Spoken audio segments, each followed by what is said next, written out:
కాంగ్రెస్ గాలము ఈయన వెంకటేష్ నేత కాంగ్రెస్ పార్టీలో చేరిండు. అయితే పాపం అక్కడ ఉన్నటువంటి ఎమ్మెల్యే చెన్నూరు ఎమ్మెల్యే వివేక్ వెంకటస్వామి కొడుక్కి పెద్దపల్లి ఎంపీ టికెట్ ఇస్తారనేటువంటిది ముందు ఆ ఒప్పందంతో బీజేపీ నుంచి ఆయన కాంగ్రెస్లోకి వెళ్ళాడు.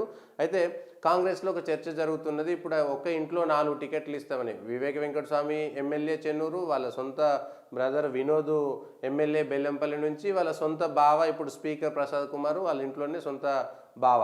సో ముగ్గురు అయిపోయారు కాబట్టి ఇంకొకరికి ఎట్లా ఇస్తారనేటువంటి అంశంలో ఒక చర్చ జరుగుతున్నది. మళ్ళా వివేక్ వెంకటస్వామి కొడుకు వంశీకృష్ణకు పెద్దపల్లి ఎంపీ ఇస్తారంటే దాదాపుగా వివేక్ వెంకటస్వామి కొడుక్కి టికెట్ రాదనేటువంటి విషయం స్పష్టంగా అర్థమవుతుంది. ఇప్పుడు ఇంకొక చోట పోటీ చేసేటువంటి పరిస్థితి లేదు. సిట్టింగ్ ఎంపీ పార్టీలోకి వచ్చాడు కాబట్టి ఒక కుటుంబంలో ముగ్గురు ఉంటారా ఉండరా అనేటువంటిది ఒక చర్చ జరుగుతుంది. ఇప్పటికే ముగ్గురికి ఇచ్చారు, ఇంకొకరికి ఇస్తే పార్టీలో ఎట్లాంటి చర్చ వెళ్తుంది, ఇంకా ఆ కుటుంబానికే మొత్తం ఇవ్వాల్సినటువంటి అవసరం ఉంటుందా లేదనేటువంటి చర్చ నేపథ్యంలో మొత్తానికైతే వివేక్ వెంకటస్వామికి కాంగ్రెస్ పార్టీ ఒక జలకిచ్చినట్టుగా కనబడుతున్నది.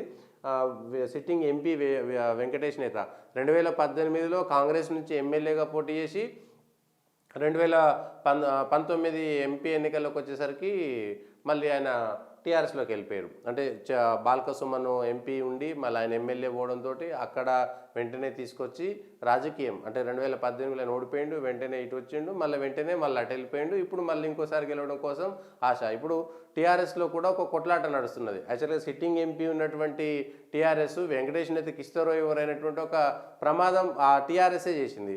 అక్కడ బాల్కసుమన్ కొప్పుల ఈశ్వరు ఇద్దరి మధ్యన కొట్లాట నడుస్తుంది.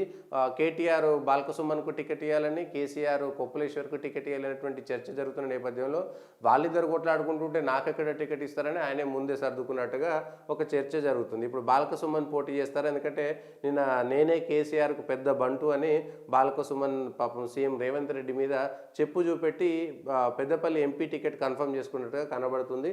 కేవలం ఆ పెద్దపల్లి ఎంపీ టికెట్ నాదే అని చెప్పుకోవడం కోసం, నేనే మళ్ళీ పోటీ చేస్తానని చెప్పుకోవడం కోసం చెప్పు తీసినట్టుగా కనబడుతున్నది. ఇప్పుడు కొప్పుల ఈశ్వరు టీఆర్ఎస్లో ఉంటాడా, కొప్పుల ఈశ్వర్ మళ్ళీ బీజేపీలోకి పోతాడు, బీజేపీ నుంచి ఎంపీ క్యాండిడేట్ అవుతాడు అనేటువంటి ఒక చర్చ కూడా సాగుతుంది. సరే ఆయన ఉంటారా పోతారా, నల్లాలో వదిలి ఎట్టిపోతాడు అనేటువంటి చర్చ కూడా. పెద్దపల్లి కింద కాంగ్రెస్ ఎమ్మెల్యేలు గెలిచారు కాబట్టి అది స్వీప్ అవుతుందేమో, ఏఐటీసీ అక్కడ సింగరేణిలో కూడా ఐఎన్టీసీ కలిసి గెలిచినాయి కాబట్టి ఇప్పుడున్నటువంటి పరిస్థితుల్లో పెద్దపల్లి కాంగ్రెసే గెలుస్తుంది అనేటువంటి ఒక చర్చ జరుగుతున్న నేపథ్యంలో ఇది ఎంతవరకు ఉంటుందో చూడాలి.